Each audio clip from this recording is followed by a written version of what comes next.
So that doesn't need too much explanation. The third ray is, in a way, a blanket ray. All of the what I call the rays of mind, the third, the fourth, the fifth, the sixth, and the seventh, are all but expressions of the third ray.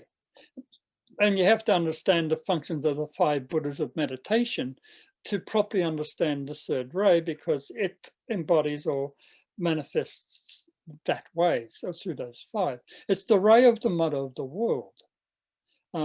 It's the energy of, I use the term, mathematically exact activity. And that's the nature of the third ray mind. It's mathematically exact, it's precise. It can think in terms of long cycles of expression, and can understand the nature of cosmic mind. The mind of God manifests by the third ray. And it manifests by the 5 fingers of the third ray, which are those 5 sub-rays which I've just mentioned. And so when we use the term mind of God in our esoteric terminology, I use the term Mahat, which is basically the intellectual aspect of this great being. If you can think of the way that your intellect segregates things in terms of this and that. It names things. And when Adam was created, so to speak, the first thing he did was name. This is the development of the intellect, the mind. And this is Mahat, which is the mind of God, and if you want, Mahat on a cosmic or universal scale, the intellect. And all devas are attributes of Mahat. It's the Mahat that and its permutations down that produce the diversity of nature. You can see all around you, the nature is green on the whole. It's plants, it's diversity of all the flowers and all the parts of the flowers and all the rest of that diversity, the evolution of the animal kingdom. And you can see that when you go into the whole concept of evolution, that's mathematically, precisely, divinely organized. It's the activity of the mind of God, the activity of Mahat, working through millions of devic units, angelic units. Everyone is but a little fiery spark at different sort of levels of expression, from the salamanders, when you light a match or have make a flame, there's millions of little devas that are called salamanders that are producing that flame, all the way through to a fiery furnace that is the mind of God. That's what the I think it's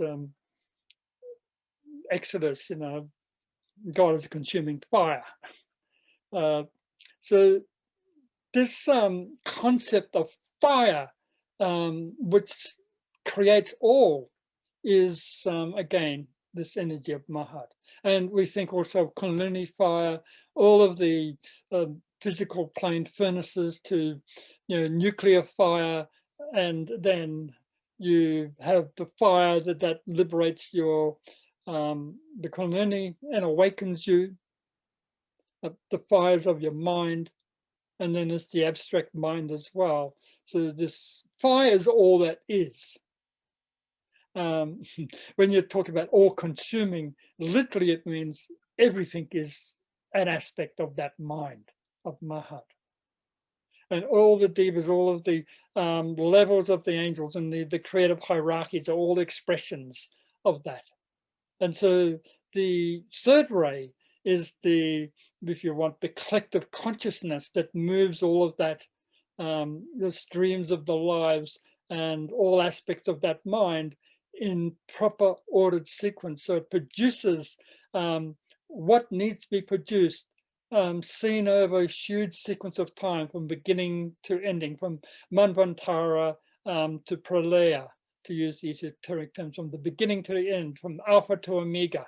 That whole sequence of evolutionary space is the third ray, seeing that, and all of the diversities of nature. Mahat more is the fifth ray when it comes to the way that intellectualizes into particulars or particulations. So the third ray is also often not properly understood, because you have to think of the mind of the mother, the one who gives birth.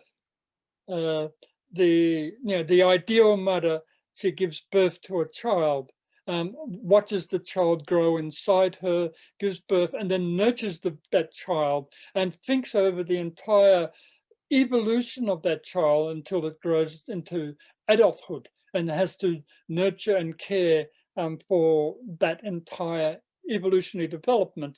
And if the mother is correct and the child is listening and all the rest of it, then she steps back, and then the child has reached maturity and then is responsible for their own life, which what we call esoterically just simply the sun, or the second ray, comes into being. The mother is to give birth to love wisdom.